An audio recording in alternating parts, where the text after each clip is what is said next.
people. Happy December already. Holy Toledo. This year is coming to an end.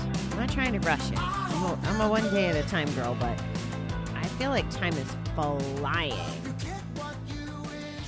What do we have today? All right. Sebastian R.N. Chamfort says, the most wasted day of all is that on which we have not laughed. When we first started going to 12-step meetings, we were often stunned to hear so much laughter. But we soon learned that a good hearty laugh and a joyful smile was as important to our recovery as all the serious issues we explore. Learning to laugh is part of our growth. It recognizes our shared experiences and helps us feel closer to one another. It also reminds us that we are able to smile again and that a better perspective on life is returning. We only have today to live, and we are getting better today. So why not smile and enjoy it? Why not open ourselves up to a good laugh and let it push our pain and sorrow out? Now that we are once again choosing how we feel, we have the power to opt for joy. Today, I am grateful for my ability to laugh and share laughter and fun. This is not a new to us topic, right, guys? I think laughter is just freaking amazing. I also have become an expert at laughing, mostly at myself, but I have become an expert at laughing. I'm not the kind of girl who laughs out loud at too much. You know, like I've been to stand-up comedy before, and I'm just not, I don't know, a laugh out loud kind of person. Generally. But I am a silly kind of person. And I like that, you know, cracking up, laughing. Like you can almost feel yourself cleansing your soul when you laugh on that crazy level. And we've chatted about this before, you know, watching the stand-up comedy or having a good time with friends. We laughed on Thanksgiving at my poor uncle's expense. But he was talking to another uncle, and he had the phone on speakerphone. And my uncle in Colorado that was on the other end was driving. And the uncle that was with us was passing the phone around like he was holding it and facing it towards us. And as if we were on video, and we went along with it. We're waving and talking and everything, not even occurring to us that we were looking at ourselves. And then once we figured it out, I started messing with him, and I video recorded him trying to show us the phone because it was just really funny. And like, I love that kind of stuff, the good humor kind of stuff. We were doing in our community at the center on the thread, we've been doing a little bit more silly stuff to lighten the mood, you know, like what's your favorite movie, what's your favorite fruit, and just kind of lightening the mood, I guess, so that we could just have a little fun and have a little banter. And there's one fella that we referred to by, we call him Hat or Turtle. We call him a couple different things. So one of the guys was putting emojis for his nicknames and just fun stuff. You know, it doesn't have to be crazy. I don't know.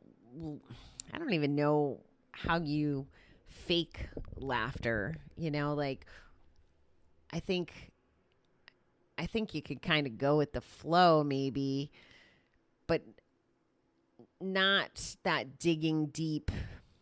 I don't know how to tell you how to recreate it. I mean, if you're a laugh out loud kind of person that likes comedies and laughs at things like that, I think I would suggest, because I think one of the triggers for laughing, I don't know if that's the right word, but as little kids, especially little kids with really cute giggles, my girlfriend Ashley in Colorado has a daughter who has some of those cute little giggles, and you just laugh because the giggling's contagious. I guess that was the premise of Tickle Me Elmo years ago too, was just laughing when you touch this robotic animal or thing. I don't know what you call him. I don't know what Elmo really is. A puppet, maybe?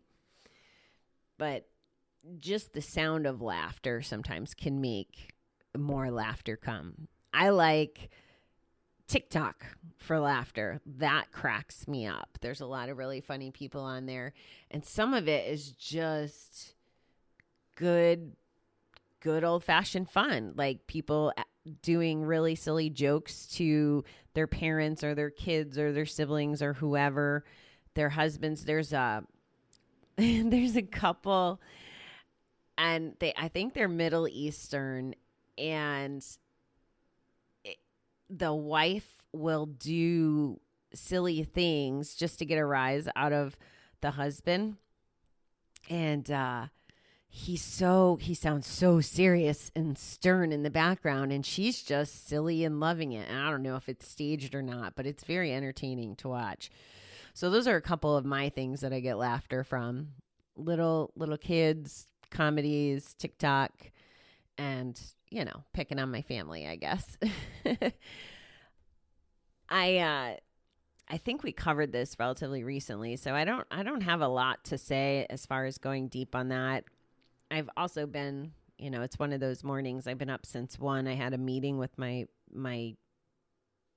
social media guy starting at 5:00 my time. He's in London, so he's 5 hours ahead of me.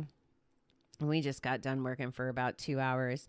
And it's funny because I checked my email, and there was a meeting that's normally on Wednesdays, and it got moved to today, and I already have another meeting, and I don't like this double book stuff, and I'm just sharing with you a little recovery moment. And I started getting really frustrated because my teacher keeps changing the date and time, and he does it with short notice, like, oh, by the way, tomorrow's the call. Well, that doesn't work when I'm booking out my calendar 2 months in advance. So it was a good little reflection time to be like, really, how serious is this? Can you miss the meeting and still survive? Yeah. And unfortunately, I'm going to have to miss the meeting, and I might have to miss the next one. I can't function this way without a plan.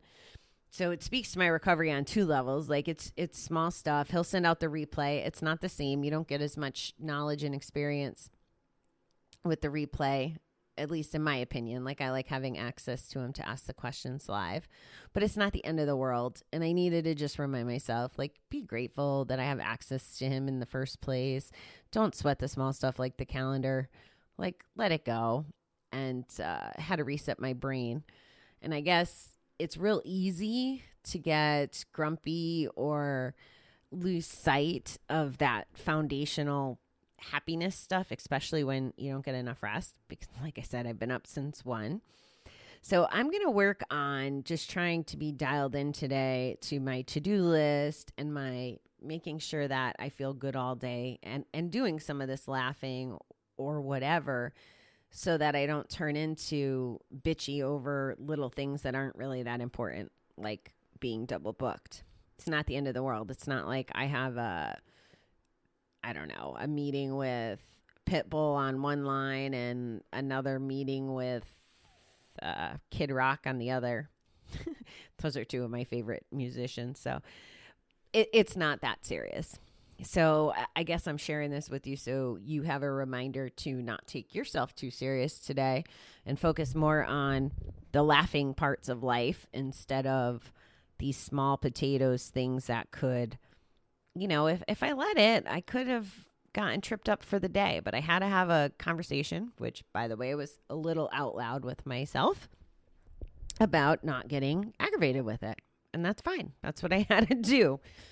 So that's my tip for the day. Laugh and just go easy on the small things. It's not worth stressing and freaking out about. So that's kind of my Tuesday thoughts. I hope everyone's doing well out there. I am going to get back to work. I hope you have a super duper day. What's that? Super duper? Sounds like fun. All right, beautiful people. Take care. I will be back with you tomorrow for another December. So it's December. All right. Have a good day, guys.